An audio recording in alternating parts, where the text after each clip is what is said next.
when things seem to be falling apart, most people double down on tasks, and that's where it exactly goes wrong.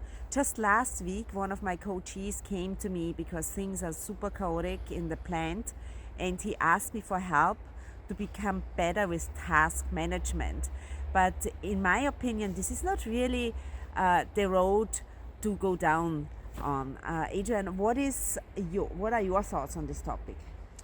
Well, Karin, in my experience from the corporate world, I noticed that when people focus on too many tasks at the same time, although it may seem like the right thing to do, it's actually counterproductive.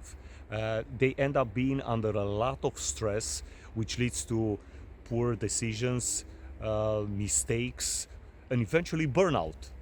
And nobody wants to end up in such a place.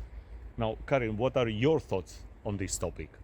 Yeah, just going back to my coachee, I actually started working with him on self-management and attention management. So this means focusing more on himself, how he shows up at work, how his energy is, because this also spreads like a wildfire through the team if he is not mindful about that. And then of course attention management. What does he focus on all the things that go wrong or on the things that go right, and how the team makes progress, makes a big difference. And then last but not least, rather than focusing too much on the tasks, people have to come first, because it's the people who help getting the results. So constructive feedback on a consistent basis is super, super important.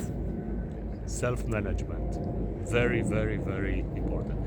And this was our message for today, and we will definitely see you next week again. Until then, be happy, be healthy, and be at your best.